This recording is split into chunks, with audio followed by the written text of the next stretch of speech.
I feel like I have a really strong grasp on my own mortality. Like, I definitely, like, I am acutely aware that we have, like, 80 to 90 years to have as much goddamn fun as humanly possible. And, like, they're all, like these amazing, beautiful people. And, like, I mean, I could do, like, a toxic masculinity thing of, like, oh, if you're not gonna fuck me, then, like, fuck you. But, like, maintaining that friendship, like, valuing them for, like, who they are, like, as they are in that moment. Like, what brings value to your life is, like, cool people doing cool shit with other cool people in your general vicinity.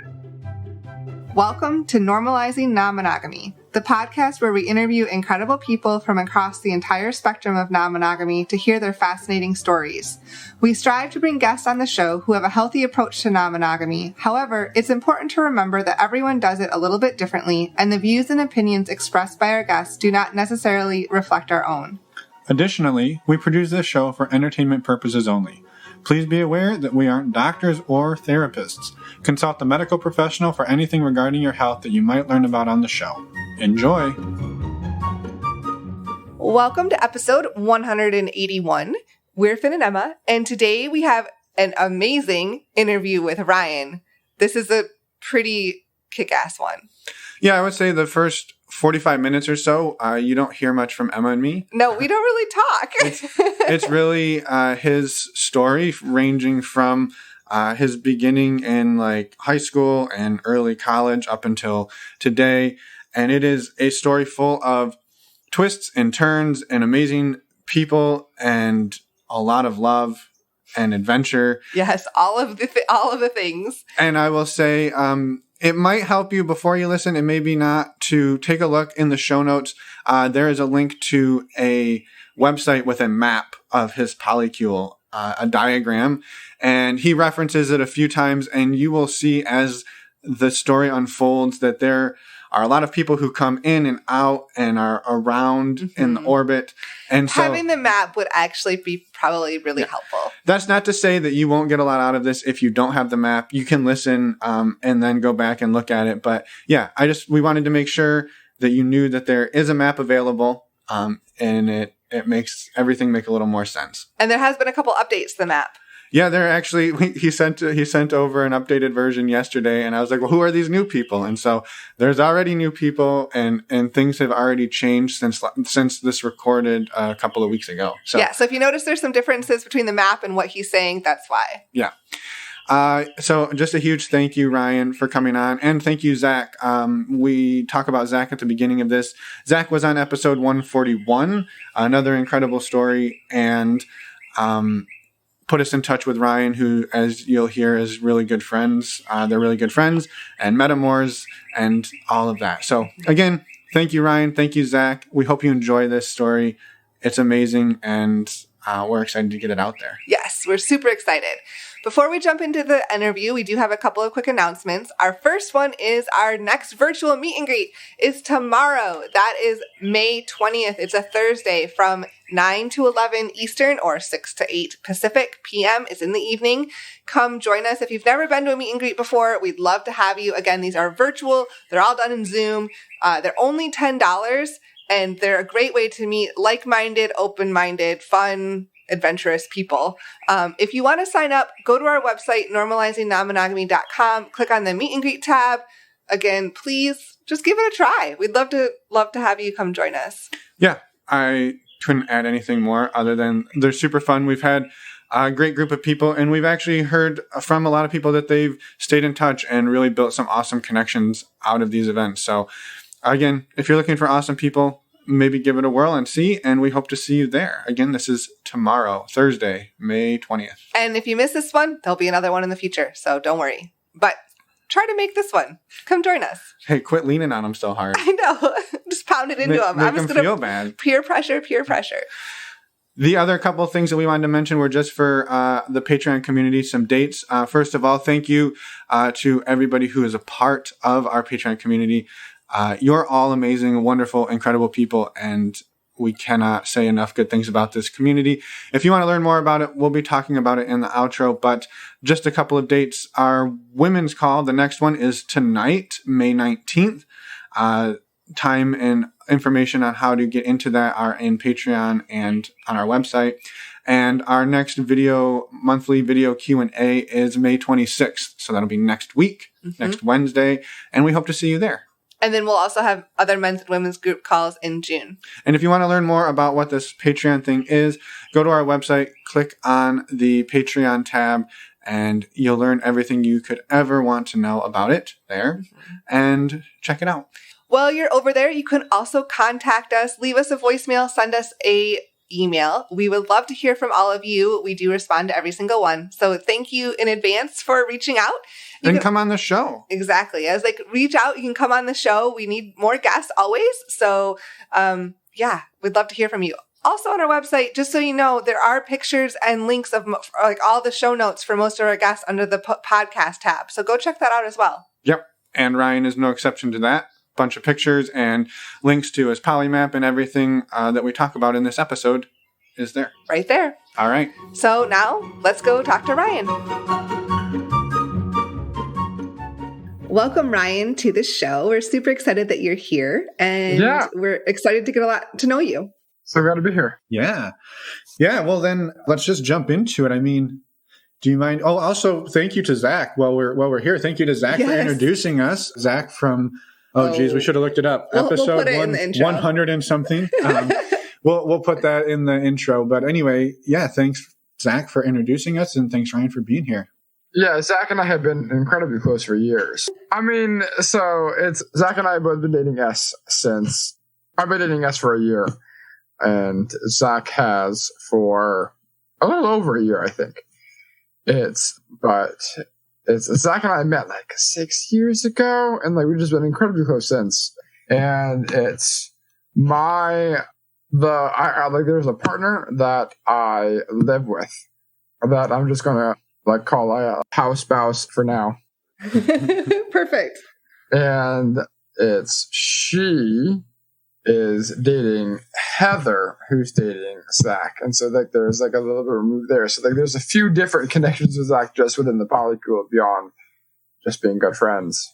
Well, awesome. And thank you again for being here. Thanks, Zach, for introducing us. And maybe do you mind taking us back? I don't know. First, I was going to ask him just to introduce yourself. There's a good start. In general, who is Ryan, and whatever level of comfort, I guess, you are about sharing whatever you want. Yeah. So my name is Ryan. I like my day-to-day, like making money, is I work in internet technologies. I do IT work like at help desk and programming. Like day-to-day, I'm in massage school as just a sort of addendum. I'm like trying to learn piano. Like I am in some classes for that. And I adore literature. Like I think I read 50 books in 2020. Like I'm a big fan of chess, and I am dating 4 people and kind of a 5th. Like the 5th is kind of ongoing as it's turning into something. And so I spend a lot of time like it's work, school, hobbies, books, television, and relationships is really like what sort of consumes almost the entirety of my life. Yeah. I mean, I was going to say 5 relationships would probably consume the entirety of my day, but I want to hear about how you manage that in a little bit. Because you just named a lot of things. Most people would be like, I don't have time for hobbies. I have 4 relationships. And somehow you had time to come talk to us, so we're honored. Yeah, I mean, I got home not 3 minutes ago from like a top optional pool here in New Orleans because my long distance partner is in town for their 30th birthday. And cool. I just got home and I got all this hooked up. Well, thanks for making time for us. And that explains why you're not wearing a shirt. Yeah, I definitely can put one on. It's not important. I'm not wearing any pants, so it's a fair trade.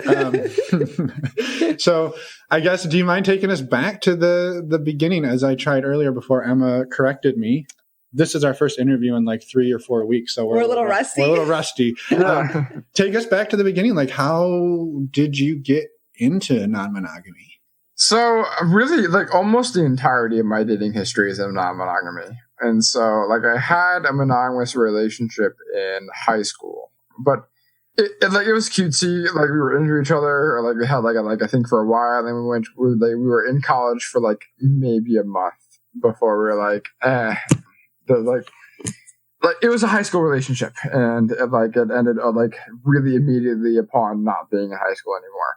And so it's hard for me to even count that. And like it's difficult for me to even really remember most of it.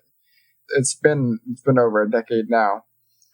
And so I started college, and it was like very early September or maybe even late August. It was like very quickly, like upon my first semester of college, where they had that like the club meetup, where just like all the various extracurriculars around school were having their sort of like come like find us, come meet us, like they like all set up a booth or a table to come like see what's up. And I definitely had an inkling that I was really queer back then, but like I'd only ever like kind of fussed around with women. And so I found the queer organization called Pride at Spring Hill, where I went to college. And I joined as an ally. And so I went to the first meeting, and then there was the president there, like running the meeting, and their name was Bree. And they had crazy colored hair, like super short hair, and like all piercings and tattoos and like crazy colorful outfit, and just like the most attitude I had ever seen in one individual in my entire life, and just was absolutely smitten. And so super puppy dog, like kind of golden retriever energy around them for quite a minute. And they were engaged at the time. And so through a sort of series of incidents, I was trying to rush for a fraternity at the college at the time. It didn't end up working out, but I did go to like their like big party. Like I was like almost initiated before kind of like things fell apart there. And so I went to like that big rush party, and Bree was there, and like I had like definitely been following them around for about like a month or two, and they just got real wasted. Like Bree was a junior at the time, and so they were just like they were older, and they were like exotic, and they were just like something that I like unachievable. And so they got real drunk. They got in a bit of a fight, and like I was just very much paying attention. So like I went over, intervened, like kind of like broke it up, and like stopped that from happening, and like trying to save the day a little bit. A little bit. They got like brought back to the room, and like they didn't like really remember the evening, but they found out through friends that I had, prevented them from like getting arrested or like having like a serious altercation with another student. And so they were like, I'll like hit up this kid. They vaguely knew who I was because I've been following him around. In a non-creepy way, right? Like at a respectable distance. Like, I mean, I was extra helpful. I wanted to like, because they were organizing a club, so I was like, let me then come like set up chairs or like get ice cream or like do whatever they were doing to like facilitate, just to be around. And so they had kind of gotten it in their head that they were going to take my virginity. And they found out later that I was not a virgin, but I definitely gave off that vibe. And so they sat down with me at lunch. We had a few good conversations, and they invited me over to their room to play video games and really kind of get into it. And we played the Nintendo 64 and I talked for a while and kind of fucked around a little while. And I was absolutely just out of my mind a little bit, just because they were junior and I was a freshman, and I was pudgier than I am now. I was more dorky looking than I am now. I had no experience with anything poly or really relationships, and so that was just such a big deal. And they were engaged. Yeah, I was going to ask, did you know they were non-monogamous at that point? Because they have you come over, they're engaged, and yet things are starting to happen.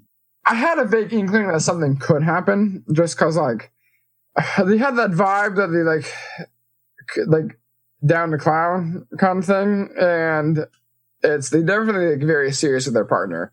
But I got the vibe that like maybe I could be like a bit of a side thing, and like, but I was still extremely surprised that like anything happened, and so we slept together that night, but it was very awkward, and like I had no idea what I was doing at all, and was just super deer in headlights the whole time. And I was happy about it, but it was definitely kind of like the first moment that I sort of had any sort of challenge to like sort of like that social engagement that comes with poly, because like they had like their own life, their own relationships, like they were much further along in that development, and I was like had barely any idea who I was. And then so I met their partner, and which was a really interesting engagement because like the partner is trans. And so when I engaged with them, the partner had not yet identified as trans. And so I kind of have like the interesting ability to say like my first gay experience was with a woman. And because like, at the time they were identifying as a man, they were using a man's name, and like the engagement was very like I was engaging with like their bits, like just like under the understanding that they were presenting masculine. And like about a year later, they transitioned, and so that was my sort of first foray into poly. And then I started to engage with them, like kind of as a couple. Like I started like seeing the both of them, and that was a lot of fun. And it was really engaging for my freshman year. But that summer, both of them really got caught up in their own lives, and I really lost touch. And that's when the partner transitioned, and that like took up a lot of Bree's bandwidth. And so like, yeah. And then they didn't really engage me at all during the summer. Like I texted them, messaged them, and they like didn't really hear back. And that's when June was transitioning, and that took just a lot of energy to deal with. Like they really, when someone transitions, like it's very common for like a lot of their baseline personality traits to kind of like undergo like a bit of a transition too. Like who you are is like definitely substantially driven by hormones. And so like who they were, like still like baseline pretty consistent, but like almost all of the edges got shifted, and it took a lot of their time and energy and bandwidth to just deal with that. And like I was not a big priority. And so during my sophomore year, I got into a relationship with someone there at college. I'll call her D. Like it's kind of her first initial, and she was amazing. Probably saved my life. During that year, I suffered a lot of depression, and I got really ill.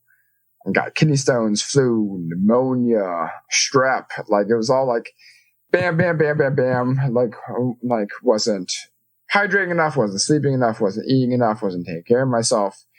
And just everything just kind of like went under. And we were really close, really together. And like they really kind of like held me through that period. And then just because of how bad that year was, my parents came in, they were like, we don't think this school is good for you. I was like, I would tend to agree. And so I transferred to Tulane, back home, back in New Orleans. And me and Dee broke up that August. I'm indebted to them for life. I love them to like in my whole heart.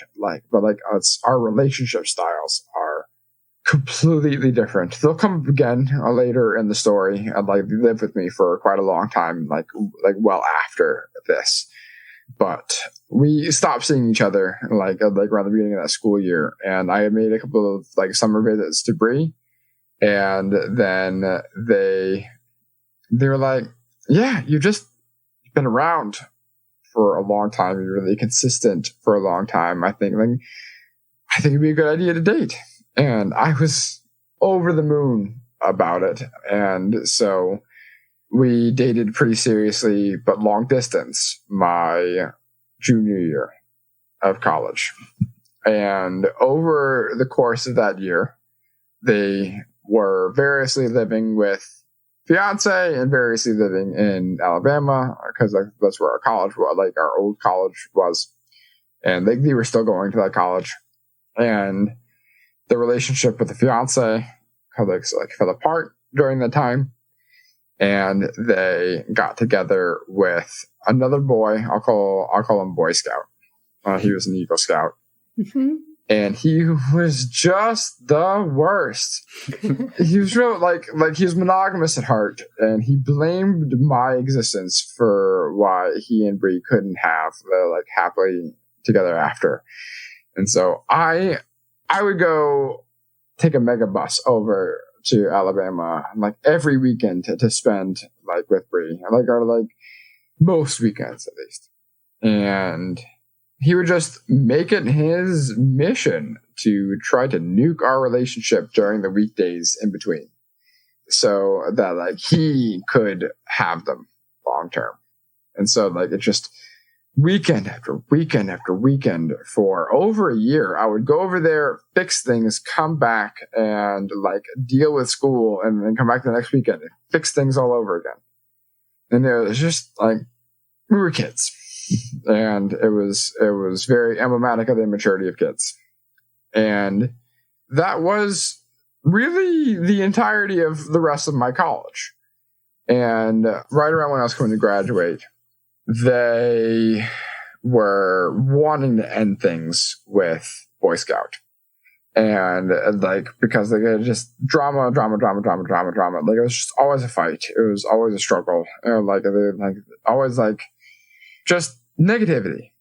But Boy Scout got them a job working at a camp for the Boy Scouts, way out of state in the desert.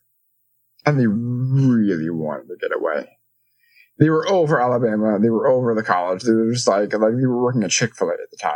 And just they're queer, they're liberal, they're left, and Chick-fil-A is not the place. And they were just at such an immensely frustrated point in their life. They were the idea of getting to not need to pay rent, which to be somewhere where food and housing was covered. They were going to be in charge of the kitchen.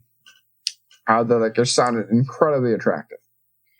So this is still my experience of poly at this point, and mostly just seeing them and just head over heels. And then they decided to accept this job in the desert. And so they went with Boy Scout to the desert to do this job. And they were staying with the person in charge of camp, which was a friend of Boy Scout. And so and they were either staying at camp or during the weekends staying at house of person in charge of camp / boyfriend, Boy Scout's good friend. So while at camp, broke up with Boy Scout and started a love affair with person in charge of camp. And still dating you this whole time. Still dating me this whole time. But things are weird. It's someone, Boy Scout had been whispering in their head that I was toxic and a piece of shit and a manipulator for so long that it our relationship was really in shreds. And we were holding it together. But it was tenuous. And so I had I would was hearing from them throughout camp, but it was weird. And so camp comes to a close. Bree and Boy Scout no longer a thing. Them and head of camp very much a thing. And so I took a vacation to drive out to Mexico to go get them from camp, bring them back. They're going to live with me. And I get there and I arrive and they have no eyes for me. It was plain as day that they're madly in love with head of camp, wanted to start a life with head of camp. And the whole ride back was just it was stilted, awkward conversation. And they were so clearly heartbroken to need to leave.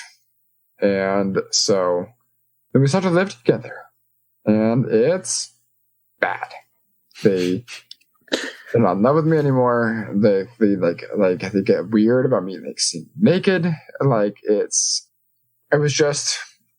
had just graduated college. I had an apartment in the suburbs, and it was boring and stifling and struggle. And then it just like Bree and head of camp were just like they were talking every day, and like the affection there was just not what I was getting. And so the day that Trump was elected, I decided that like I'm over it. Like it's too much. I am tearing apart at the seams. I can't deal with it anymore. So you two lived together for a little bit of time then? About 2 or 3 months. Like they got back early August. Oh, okay. That same year, yeah. And then Trump got elected in November. Mm-hmm. And so August, September, October, like three-ish months we were living together there. And before I was like, this is tenable anymore. But they didn't really have anywhere else to go. And there were really other like prospects anywhere else. And so like we broke up. But we kept living together until that March. Wow. And because March was when head of scout camp could had the ability to like kind of like get their life together and get like housing, and because like they had quit the scouts at that point and like moved to Tennessee, and they were like to get a place, to get situated, to get a job, and get like their life together. That Bree could go. Like go there and and have a happily ever after. And until then I was just like, yeah, you can stay here, I'll like take care of things. And like we did that, and it was rough, but I don't know, I really feel like I was always built for non-monogamy. Because like even though like things got weird, things got shitty, like I never for a second really accepted that they would ever be out of my life. But I was like this relationship isn't working anymore. But for family, like I've spent the entirety of like my being an adult like kind of attached to you. And so we like had a friendship. It was like weird and it was painful, but like it was something. And we scheduled like there's a band that we really love, 21 Pilots. Like it's we would always like trip and listen to that band together, and it was like a big like portion of our relationship. We both have a shared tattoo of like a symbol of the band, and so the same weekend that they were going to leave, 21 Pilots was going to play live in New Orleans, and so. I got us both concert tickets to go there together, like as a sort of like big goodbye.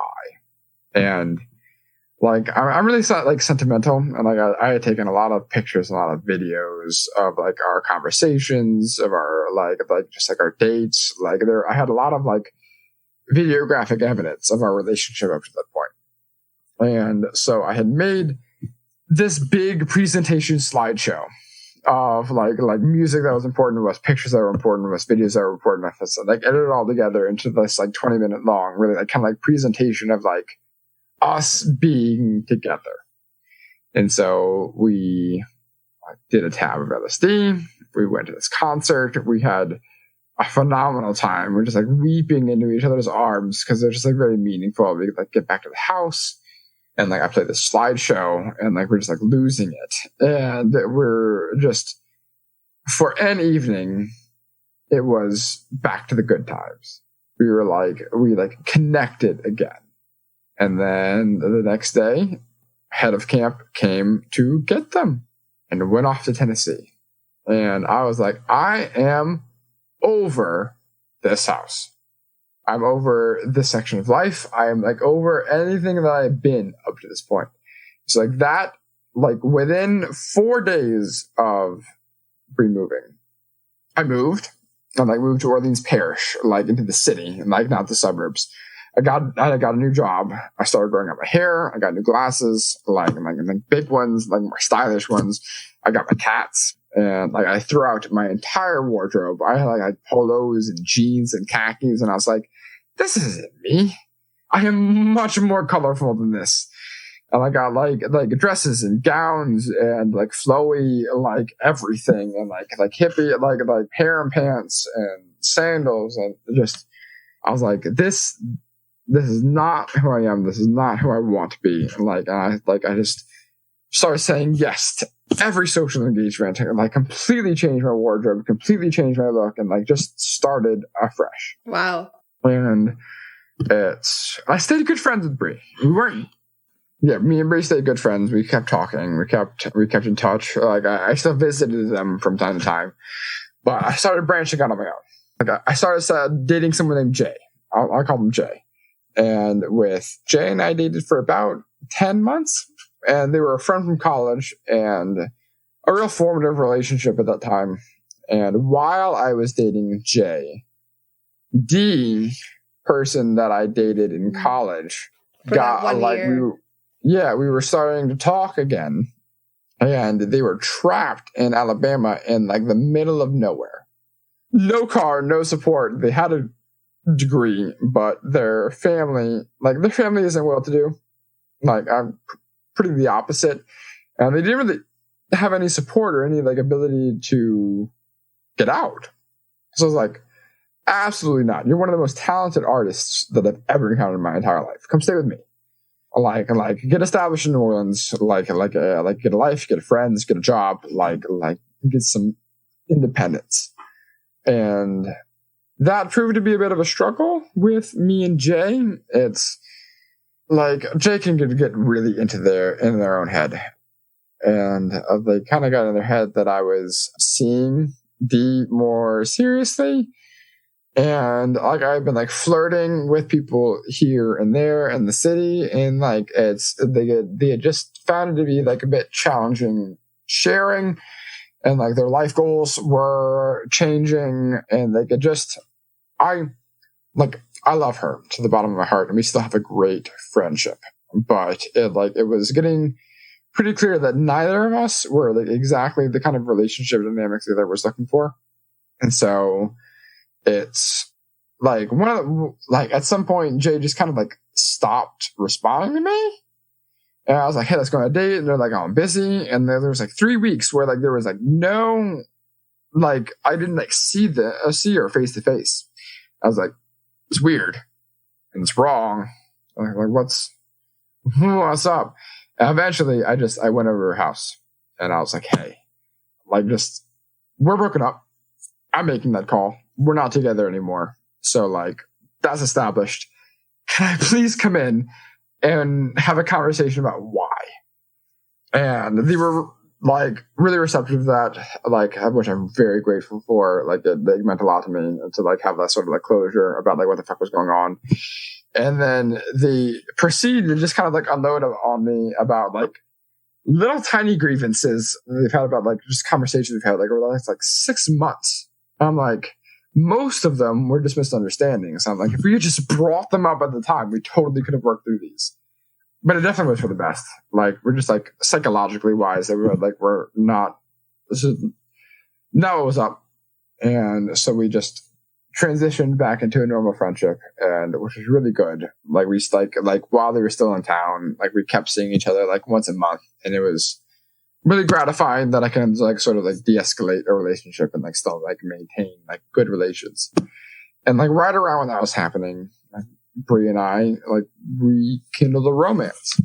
Like we've been mostly platonic and like just visiting up until that point, but like things with head of camp when like we're starting to like get kind of weird and like not working out as well. And like they were like visiting, and all of a sudden like we like had like a really good visit, and like kind of like got kind of touchy, and then got kind of physical, and then all of a sudden it was like it very naturally kind of like went redeveloped into something more serious. So at this point you had broke up with Jay, but Dee was living with you. I was looking at my notes to make sure I had the right things. Yes. I am still living with Dee at this point. Yeah. So Dee's living with you. You're broken up with Jay, but Brie comes back into your life. Exactly.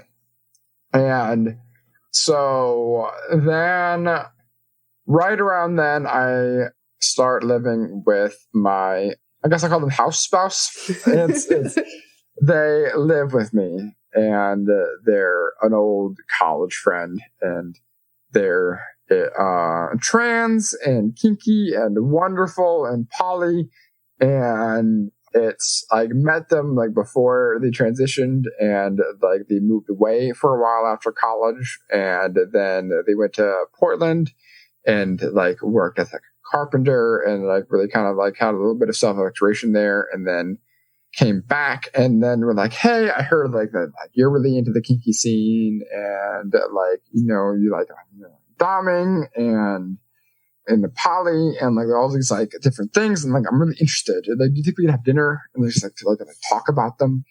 And we ended up just having like a lot of dinners, and, like a lot of dates, and at some point I was like, would you like to experience any of these things?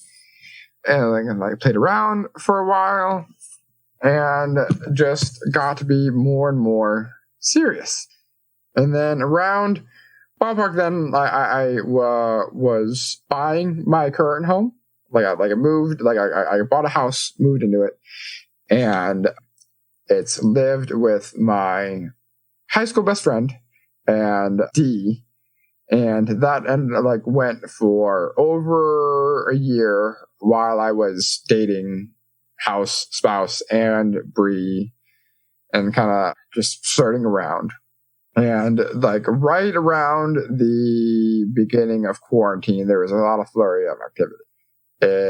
I started dating a college girl, like a little bit younger than me, and it was going really well. And then the high school best friend stopped being able to pay rent, and so I had to kind of kick them out. And then house spouse was like, I need a place. And I was like, I need someone to come live in a place. And so they moved in with me. And then Bree came to live with me for like, they moved back from Tennessee to New Orleans to live with me for a while. And a little bit before quarantine, started another relationship pretty quickly in town. And then that person kind of came to like stay over at the house for a while too. And then like quarantine hit and everything just got fucked. And the high school best friend also didn't have a place to live. So they were just kind of couch surfing. So it was me. And D decided they were done with my whole mess and moved like across town. And so at the end of this like massive amount of change, the end result was me living with house spouse Bree and Bree's new partner, and a couch surfing best friend.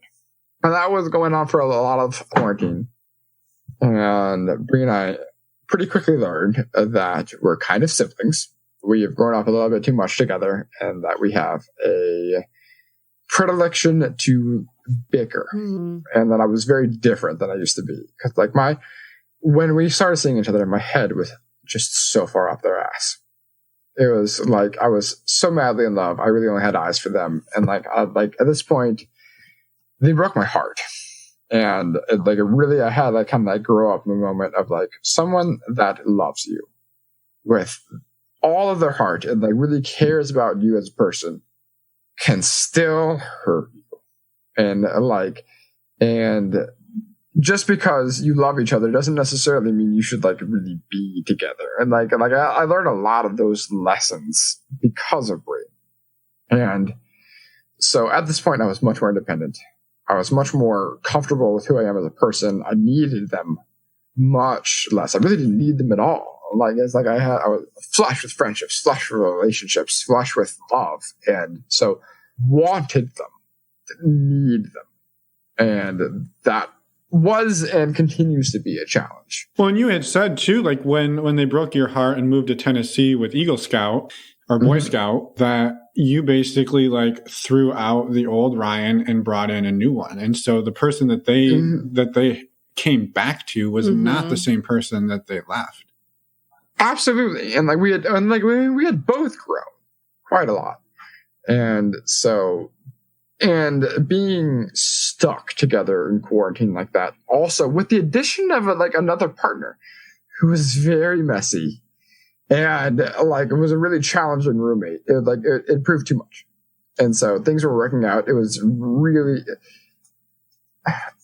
Do you want to? This is Bree. Sorry, I just came to get a hair clip. You're good. Hi, Bree. Hi. I have headphones in, so they get this is the podcast. Nice to meet you. As you can tell, we're still together. We've. I'm gonna exit now. Okay. Yes. So, yeah, they're visiting for their 30th birthday, and so things are really challenging, and so partner broke up with Bree. But just because it was such a there was always fights, there's always toxicity, there's just the house dynamics were garbage. I was because they were living. The partner was living with all of you too. Yeah, still living with us, and it's they had an apartment. They were moving to a new apartment. Then quarantine hit, and the apartment that they were moving to fell through. So partner found themselves minus a house, and we thought oh, quarantine is just gonna be a month, 2 months, maybe 3, and so yeah, chill with us, hang out, keep us company because we can't really go hang out with other people. So and got weird. I bet. So Bree was all right, partner broke up with me, I'm fighting with you a bunch. It's just not the vibe. And so I have job prospects, partners, friends, family, people for me back in Tennessee. They had really developed a life over there, and it was really more their speed. Bree's always been a bit more of mountains, hiking, camping, rural, a little bit more, just a few gears down from city life. And so they decided they were going to move back to Tennessee. We were going to stay together. We're still good, but living together just wasn't working out. So we moved out, and one of my other best friends, I'll call them L, moved in. And we're not dating. We've hooked up a few times, but it's we're just the best of friends. Love her absolutely to death. And so at this point in time, the dynamics were me, couch surfing best friend, L, house spouse, and still Bree's partner. They were broken up at this point, but they were still around, and they stayed around for I think 4 months. Wow. It was a struggle, and I like them. We had good vibes, but they were just so messy, Difficult to live with.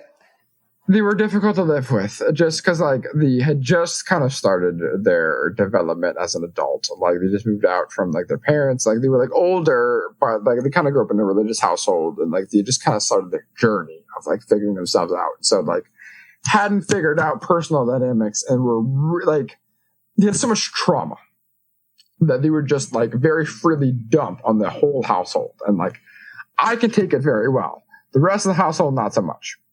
And so they just kind of got a point where one time after really pushing it for a long time, they came home, and house spouse is a paramedic, and watched a couple of people die that day, and got home and was having several drinks in the backyard, just vibing, just kind of settling down and coming down from the night, and Bree's ex-partner went in the back and just emotion dumped for a couple of hours, and house spouse kept getting drunker and drunker and drunker, and then they just hit a tipping point where it's they just hit their breaking spot. Because house spouse is the gentlest, kindest, sweetest person I've ever met in my entire life. I've only seen them mad twice. This was one of them. Because the house had been messy for a long time. This ex-partner, kept waking them up, right before they went on shift by going out in the middle of the night and having loud conversations in the backyard, playing music in the backyard. There was a lot of points of stressor points leading up to this. And they were putting up with them, venting about shit they really didn't care about, really were over for 2 hours, and then snapped. Just fuck you. Fuck everything you stand for. like fuck your life, fuck your existence, like fuck all of your problems, like leave me the fuck alone, like just like get out of this house and get out of my life, like just like I'm over you, like I don't give a shit anymore about any of your problems. Just like started like just they're real intoxicated, like punching the ground, like flipping over chairs, like screaming matches, just like way over the top. At that point, I was like, okay, house spouse 1,000,000 times takes priority. I love them. I'm dating them. I living them. I want to grow old with them. Like this ex-partner of Breeze. Like I want to maintain a friendship, but gotta live elsewhere. Gotta go somewhere else. And so like around that was when I had sit down conversations. Like you like we gotta find other accommodations. Like and like luckily I had a different friend that like posted on Facebook because I had looked for a roommate. And so like I kind of helped them kind of get that situated and like move somewhere else. And so at this point we had a settling. It was like Bree had moved back out. Its ex-partner had moved away. This college girl that I was like seeing, I saw her for about 8 or 9 months. Like she didn't really come up in like this story, but we had a really like strong connection. But it's like she had fallen in love with someone in her own grade and really wanted to like take that seriously, and so like had left. We had de-escalated our relationship just to our friendship before quarantine happened. I just wanted to kind of like readdress that since I had brought her up a couple of minutes ago. Mm-hmm. And so like it was me, house spouse, best friend L, and couch surfing longest best friend. And over quarantine, another few changes happened. One, I started dating. It's S. I'm not sure if Zach mentioned her or if we like ever covered names, but I'll just call her S. This is when I met S through Zach and like really vibed, and we started hanging out a lot, and then we started going on dates, and then we started dating. And so now I'm dating Bree and house spouse and S. And then, so like my house is a 4-bedroom house, 3 big bedrooms, and then 1 tiny one. And so house spouse in the nicest room, me in the second nicest room, best friend L in the third nicest room. And then in the little tiny room, I had another best friend that I kind of thought I had like been like seeing romantically years and years ago, but now had just been really good best friends with, moved into tiny room. And then you also had couch surfing best friend. And couch surfing, so I have an immense amount of friends. And so couch surfing best friend had through hanging out at my house met.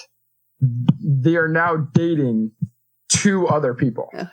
And so 1 week at one partner, 1 week another partner, 1 week with me. Okay. And so which is interesting, like house spouse and couch surfing best friend share one partner. And then its house spouse is seeing cute, adorable trans girl. And a couch surfing best friend is seeing cute, adorable, kind of like no gender, lovely human being. Both of those new people that I just mentioned are dating each other and living with each other and engaged to each other. And so couch surfing best friend and house spouse are absolutely crazy meshed. In the polyamory chart that I shared with you, you'll see in that circle how like couch surfing best friend is the person that starts with the B in that circle, and then you can see how everyone in the little circle is dating 2 other people in that circle. And it's very integrated. It's very cute. It's a lot to explain. It can get kind of confusing. Yeah. Right. Well, I think it's been amazing. It's been amazing. And I would just I feel like we're getting close to current time. At least we are getting close to current time. All right. Well, we'll let you finish. We'll let you bring us up to today, and then maybe just a few things, and then because it's been an incredible story. And right. And so that like it's the current house configuration is like me plus house spouse plus 2 best friends and then couch surfing best friend. And which has been incredible. And I am dating Bree and house spouse and S, who I share with Zach. And then for the past 3 months, I've been seeing B, who's been amazing. We've been friends for years. It was a bit of a surprise that we ended up having chemistry, but we were having a great time, which brings my partner count up to 4. And then for the past month, I've been seeing someone new, who I'll call A. And so we're at like a 4.5 at the moment. And like I've been seeing Bree for 7 years, almost 8. I've been seeing house spouse for 2, almost 3. I've been seeing for S almost a whole year, and B for 3 months, and A is very new. And A is actually here at my house right now with Bree. Like they're like with the 2 best friends, all just hanging out in the backyard. Awesome. And you're hanging out with us. Yeah. So we need to be on the chart. So house spouse and Bree actually have a date tonight, and they're gonna go like hook up like over in their room and like have like a time completely on their own, like nothing to do with me. Like I'm gonna like have like some snacks and like maybe like a wine or something and like watch a show. That's amazing. So I mean, first of all, thank you. Yes. It's been a wild web, maybe, I think, of how you got here. And I love it. And I think, I mean, normally we ask a whole bunch of questions. I don't know. Yeah, we haven't even gotten to the orgies. Like, fuck. Maybe that's part 2. I mean, it's maybe tonight. Who knows? Indeed. I think, like, to me, the thing that kind of stands out that I know, like, would be tough for me is sort of the level of perceived chaos. And maybe I just would love it if you could talk about that, because for me, that seems like chaos, but I'm curious, like, how do you view this? Like, yeah. And like it works out time management wise, like in a chaotic kind of way. I have a little bit of an advantage, like I feel. I'm a little bit of a cook. It's like my partners having great times with other partners, like I love it. I want them to send me pictures. Like I want them to talk to me about their dates. I love this. So like it's Bree is seeing 2 people in Tennessee. One they live with. The other is a bit of a play partner. The play partner texts me good morning every single day. Texts me pictures of whenever they play together, like whatever like book they're reading, whatever they're going through in life. We like text me constantly. I love having a close relationship with them.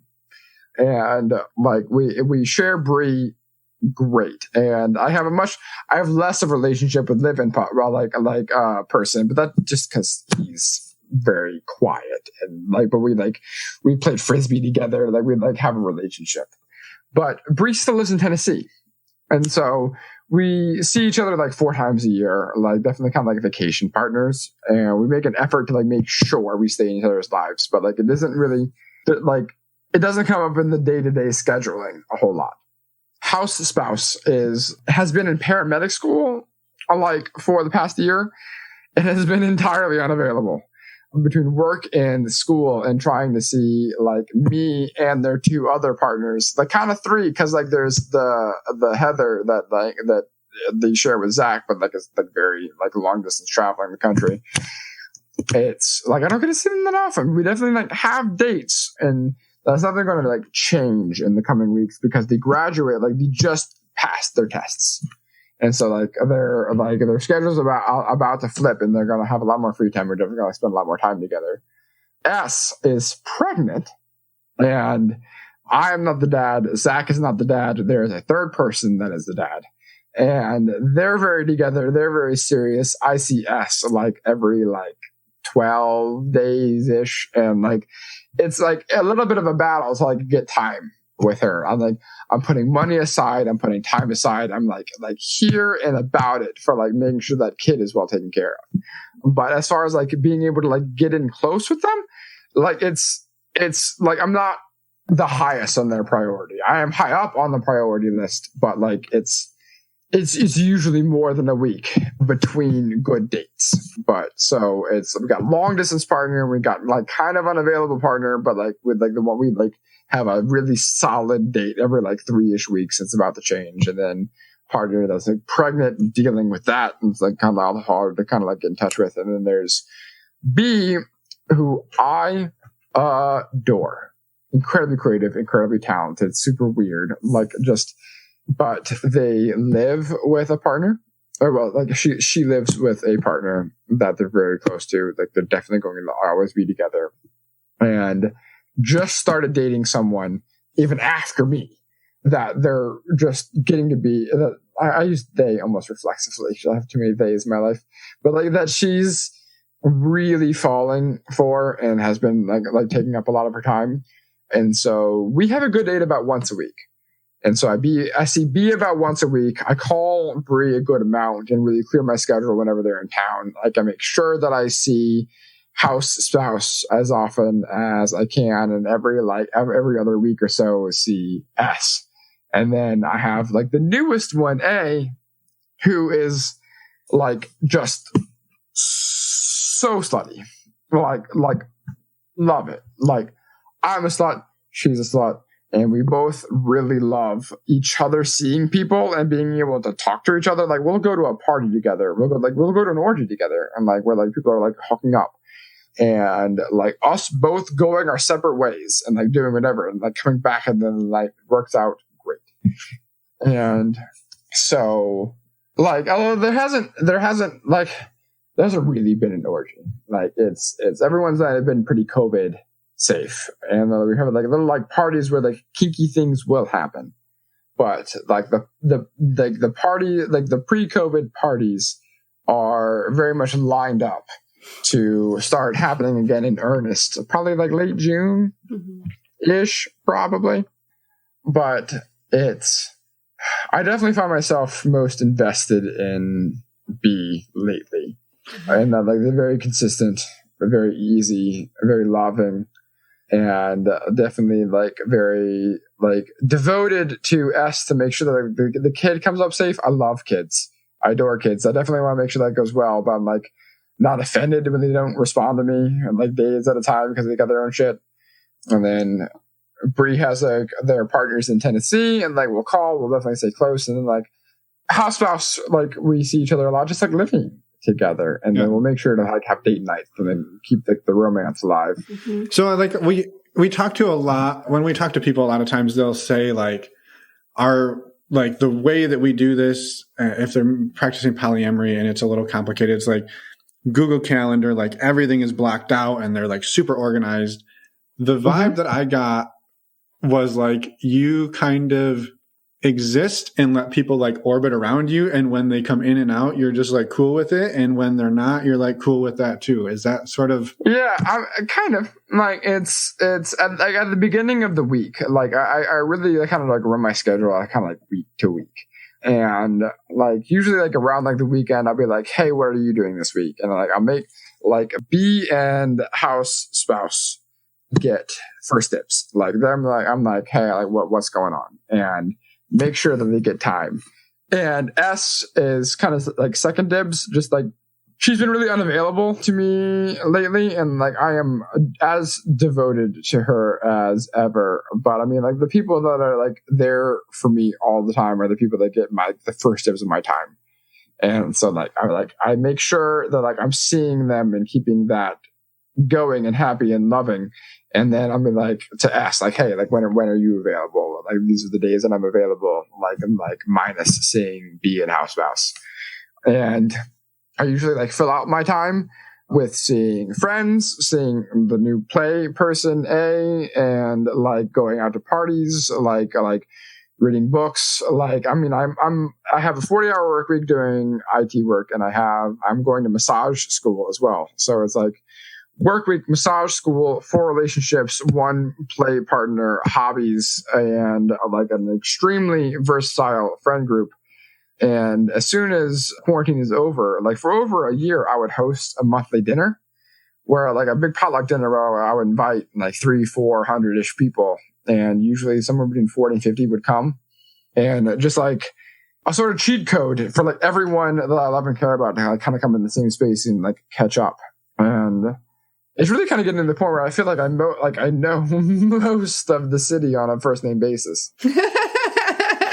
I was gonna say, like, I felt like we were talking to like the mayor of Non-Monogamyville in New Orleans. So like I just am blown away at like. Yeah, Bree would love to do an interview with you. House Spouse would love to do an interview with you. Like the new play partner A would love to do an interview with you. Awesome. I'm excited. And like I said earlier, like usually these interviews are very like, we have lots of questions, and I think I have a million questions. I have so many questions that I don't know like how to even organize them. And there's part of me that wants to just not ask any. I think the one that I do want to ask, because I think somebody who maybe popped in and this is their very first time ever listening to the show, and they're like, and maybe even exposed to non-monogamy. Yeah, and they're thinking like, I'm thinking about looking into non-monogamy, and this is what they hear. That like, first of all, just to say like, there is no right way to do it, right? You're doing what works for you, and that what works for you has changed from your freshman year of college until today, like drastically. Yes. But I think that maybe just like one piece that I would love to hear about is like, how do you keep yourself like safe? Because there's a lot of things moving in and out. And I think that's a really important piece. That's something we love to talk about with all of our guests. But I would love to hear that from you. Yeah. So I mean, like as far as like being like sexually safe, it's I get STD tested every 6 months. Okay. And so do all of my partners. And we have like a condom optional arrangement with Bree and S and B. Like that's really that, and who have condom optional arrangements with like the people that are like closest to them. But it's like it doesn't like spread out that wide, right? And everyone gets tested, and everyone's very good about using condoms with anyone like outside of that circle. And like if like anyone's even going to like breach it for like a weekend, like it's a conversation. Yeah. And like I love having as many partners as I do, but like longevity is really important to me. Like it's like the people that have been with me and have been working with me for like a long time, I feel really invested in keeping that going.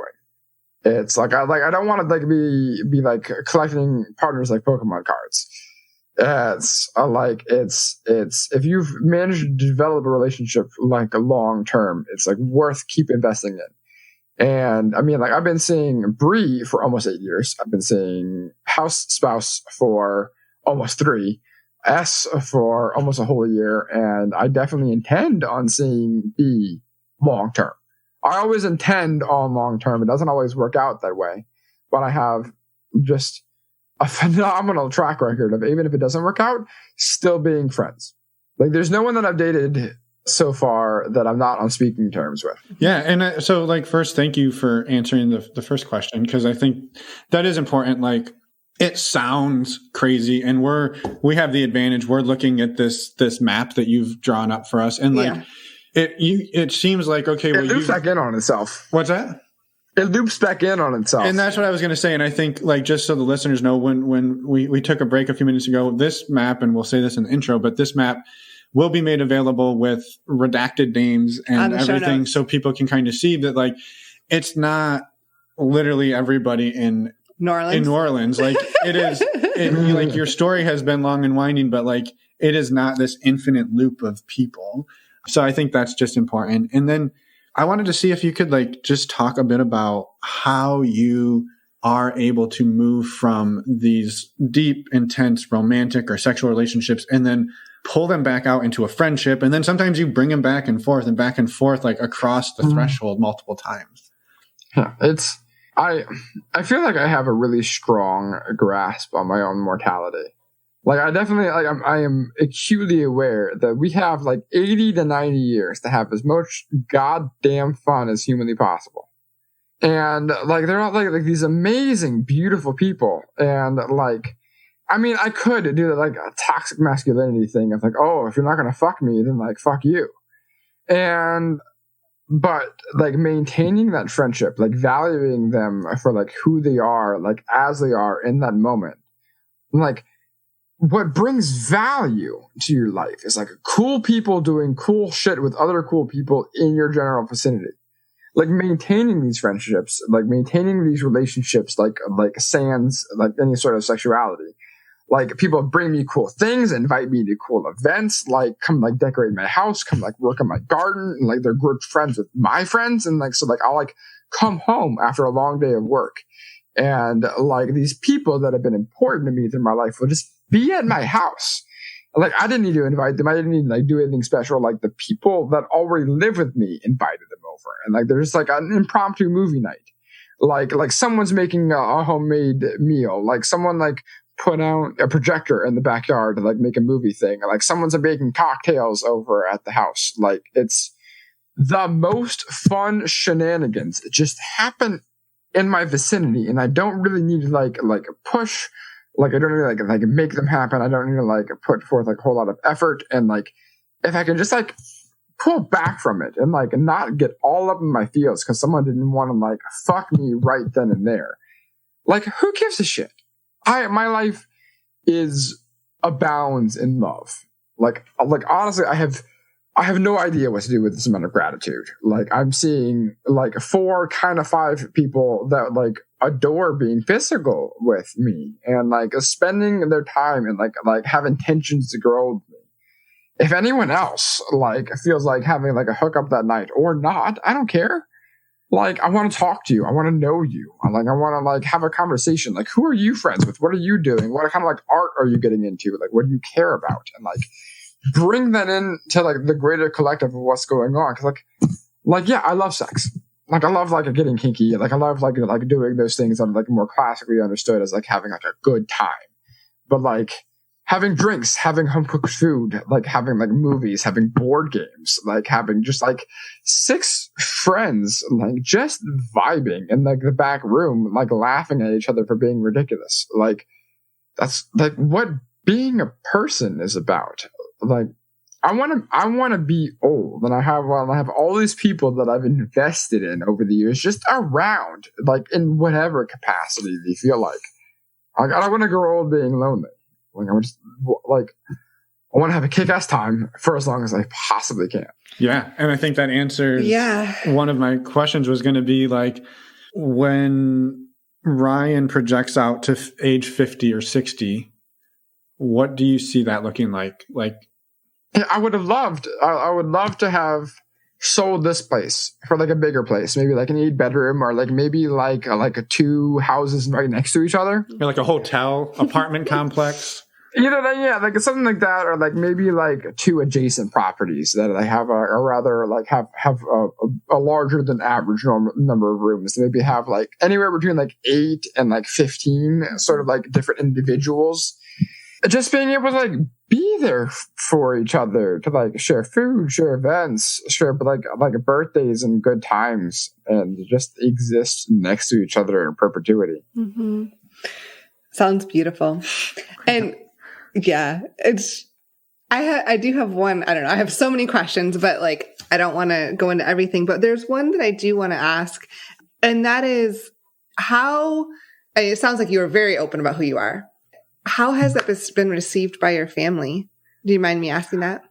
They're very supportive. They take a bit of a don't ask, don't tell approach. Like it's very unlikely that they will ever hear this podcast. Yeah. It's growing up, they thought I was gay. Not sure I gave them that impression. Like I dated more women presenting people than not. Very queer. Like I'm all about any and all gender, but they're always like, we love you. We want you to be happy. And just like whatever it looks like for you, like we're here to support you. And my adulthood, like they're like a little bit weirded out by like my choice of how I spend my time. Like they don't really get poly, and they don't like, they're very like they're together. And they live in a house just by themselves, and they spend a lot of time quietly alone. And like my house is consistent chaos because everyone that is here is dating or at least hooking up with somebody. And so like I come home, who knows how many people are in my house. And like I've definitely like come home and like made myself dinner and gone into my back room and someone's fucking and I'm like, great, dinner and a show. I'm just annoyed that they didn't make you dinner. What the fuck? Like, yeah, I mean, like I'll make myself some like grilled chicken or like a salad or whatever. Go back and like someone's having a great date, and I'm like, I'm gonna put something on TV. Y'all mind? And like, no, you're good, fam. And I'm like, just vibing. Because if they want a privacy, they can go to their own room. But like, it is outside of the experience of my parents. But they love me and they support me and they let me bring different partners to family functions. I have brought house spouse, Bree, and S all to a different Christmas. And they're just like, whatever, boo, love you. And so they don't have like, I don't have like full-throated support, but I don't get any pushback. That's beautiful too. Yeah. And that you can share your partners with them. And like you said, they may not be fully in, but no pushback is pretty good too. Mm-hmm. When you, freshman Ryan, like who was smitten for Bree, did you ever have any inkling that this would be your life, 7-8 years later? I definitely adjusted quickly to poly in that I'm like, I don't feel like I really registered jealousy in the same way as other people. Like, it never bothered me that Bree was seeing anyone else. And I just, once it really kind of kicked off in earnest. So like, it's D and I weren't like, we were like kind of sort of open, not super really. Like, we didn't have great communication about it. We were kids. And it's like during that time, it's like I never really like deviated from the relationship, but there were a lot of like, I would go over and hang out with Bree and engaged partner a lot. And like we'd like make out and I kind of like futz around. Like it was never like anything like too crazy blatant, but it was like going through that and like seeing like I couldn't just not like it's like most of the reason there wasn't anything blatant is that there were like no one ever like came up with like, hey, let's do something blatant right now. And so like once D and I like weren't really seeing each other anymore, I was like, this isn't really something that I can like attempt to do again. And it's been very good since. And like the early relationship conversations been like, this is who I am. This is how I operate. This is kind of like how I interact with other people. And like, I am absolutely down to make modifications, to make like time commitments, to like be here for you how you need in the relationship, as long as you are okay with me seeing other people. I can give you as much information you want about that as you need. I can like maybe even like scale back a little bit of it. Like I'm willing to adjust how I operate to really be there for someone I'm with, as long as it doesn't like cross into the boundary of changing who I am. Yeah, I can modify. I can like move things like here and there and like make different choices in my behavior. And like as long as it's like seriously adjusting like my core operation. Right. Yeah, and I think maybe sort of adjacent to that is just I'll maybe ask it in a broad way, but like with all of the different partners and all of the different interactions you have, where or how, like, do you view consent like playing into this? Because that's a really good question. That's like sort of the foundation beyond communication. Like consent is just it's ubiquitous, right? Yeah. So I mean that is different with all the partners, right? And so with me, like I am a voyeur, a cock, I am actively excited by my partners seeing other partners. And so I don't need any heads up. Like I want to hear about it. I want to talk about it. And if they want to take pictures of whatever the fuck happens, and I'm like super into it. And but I want to be looped in if it's getting any kind of like long-term serious. But that's really the extent of it. I just want to be looped in. And like as long as the person I'm seeing is still like making time in their schedule for me to feel heard and appreciated and like spend like a modicum of time with. I'm down to like downplay it some. Maybe we can, instead of seeing each other every week, we see each other every other week. Like I'm flexible, but like as long as like I can plainly see that they're like putting effort into like still being with me, be with whoever you want. Like as long as like I'm talked to about it, like kept in the conversation. With my other partners, like it's like with house spouse, kind of similar rules. Like a house spouse like is like very poly, like getting laid left and right. Like it's having great times. Like you've seen the poly chart, like they're very connected in the poly chart. And as long as I kind of like just keep them like looped into my shenanigans, like we stay pretty steady. It's with Bree. Like if I start like fucking someone like more than once, like you want to hear about it, like and get like a basic background.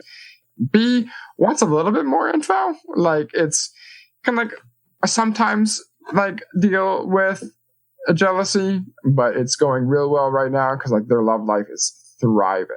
Because like B has me and their own like live-in partner and like newer partner than me, and so they're really booked on their time. So, but like I try to be a little extra, like even if I feel like something like might occur, like try to like just kind of like bring it up more casually before it's actually a thing, just to like make sure we stay on the same page. And the newer like kind of like play partner, like we're like sluts galore. Like we're both just so like we're very into the idea of each other hooking up with anyone else and each other and group and well, like just everything and anything that like anytime we just like even like talk about someone new, it's a good time.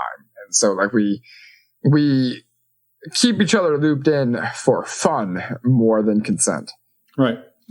Makes sense. Mm-hmm. Yeah. I was just, curious because it's just so many different levels of communication. And oh yeah. And that's not even considering S but it's like S also big voyeur, big, but like super into me seeing anyone else. And like maybe even like want to join in with me seeing anyone else. Mm-hmm. And like, it's just what makes up for their lack of communication is easily made up for in the low maintenance of that relationship. Okay.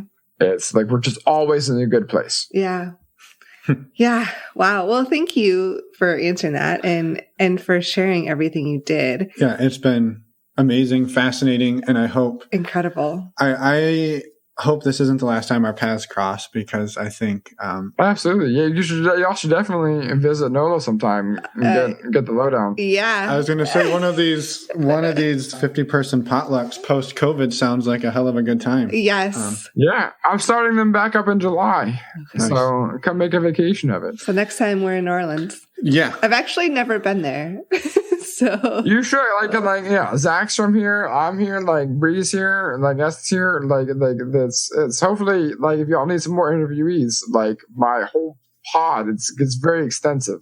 Yeah. Clearly, which we just covered over the last hour and a half. I want to talk to Eagle Scout. That's who I want to talk to. Boy Scout. Boy Scout.